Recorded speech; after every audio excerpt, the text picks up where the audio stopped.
पाकिस्तान ने पुंछ में बच्चों पर किया हमला। डरपोक पाकिस्तान को फिर करारा जवाब। लाहौर से लेकर कराची तक दहशत। अब तक क्या क्या हुआ जानिए। पाकिस्तान अब पूरी तरह से कायरता पर उतर आया है। भारत के हमले के जवाब में इतनी नीचता पर उतर जाएगा किसी ने नहीं सोचा था, लेकिन भारत ने इसका भी करारा जवाब दिया है, जिसकी गूंज लाहौर तक सुनाई दे रही है। मतलब ईंट का जवाब पत्थर से। दरअसल पहलगाम हमले के बाद भारत ने पाकिस्तान में छिपे आतंकियों को मार गिराने की कसम खाई थी और 7 मई को पाकिस्तान में आतंकी ठिकानों पर भीषण बमबारी की गई, जिसमें कम से कम 90 आतंकी मारे गए। इस हमले के बाद पाकिस्तान बौखला गया और एलओसी पर भीषण गोलीबारी कर दी, जिसमें कम से कम 15 मासूम लोगों की जान चली गई। गुरुद्वारे पर भी गोलीबारी की गई। पहले आप इस वीडियो को देखिए। वहीं सोशल मीडिया पर भी इस पर खूब जंग छिड़ा हुआ है। अब इस ट्वीट को देखिए। पहलगाम में जाति नहीं धर्म पूछकर मारा।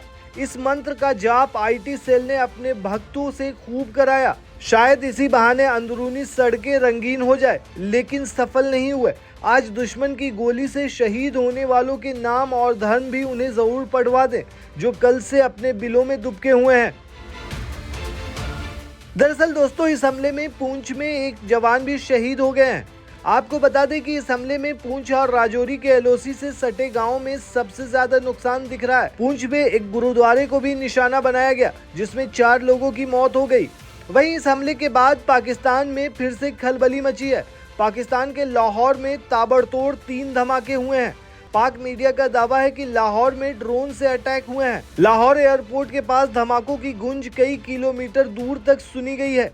इसके बाद सायरन की आवाजें भी सुनी गई। धमाकों के बाद लाहौर एयरपोर्ट को अस्थायी तौर पर बंद कर दिया गया है। कहा जा रहा है कि ये एक तरह से ड्रोन अटैक है। ये विस्फोट वहां हुआ है जहां वाल्टन एयरपोर्ट के पास पाकिस्तानी आर्मी का यूनिट है।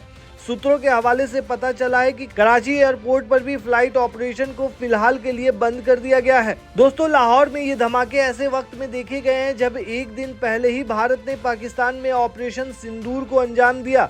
फिलहाल ये बात सामने नहीं आई है कि लाहौर में ये धमाके किसने किए।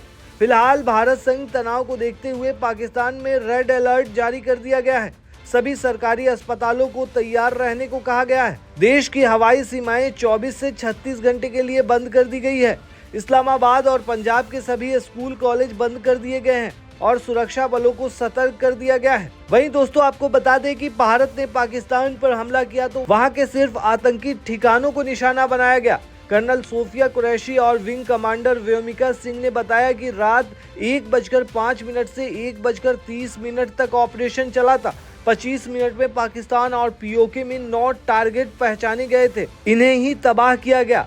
चलिए एक एक करके आपको जगह का नाम बता देते हैं और वहां क्या कुछ चल रहा था वो भी बताते हैं। दरअसल पीओके में मुजफ्फराबाद स्थित लश्कर के सवाई नाला ट्रेनिंग सेंटर को सबसे पहले निशाना बनाया गया। सोनमर्ग, गुलमर्ग और पहलगाम हमले के आतंकियों ने यही ट्रेनिंग ली थी। उसके बाद मुजफ्फराबाद का सैयदना बिलाल कैंप, यहाँ हथियार, विस्फोटक और जंगल सर्वाइवल की ट्रेनिंग दी जाती है। दोस्तों, उसके बाद कोटली का लश्कर का गुरपुर कैंप, पूंछ में 2023 में श्रद्धालुओं पर हमला करने वाले आतंकी यही ट्रेंड हुए थे। उसके बाद भीमबर का बरलाना कैंप, यहाँ हथियार चलाना सिखाया जाता है। वहीं कोटली का अब्बास कैंप, ये एलओसी से 13 किलोमीटर दूर है। यहाँ फिदायीन तैयार होते हैं।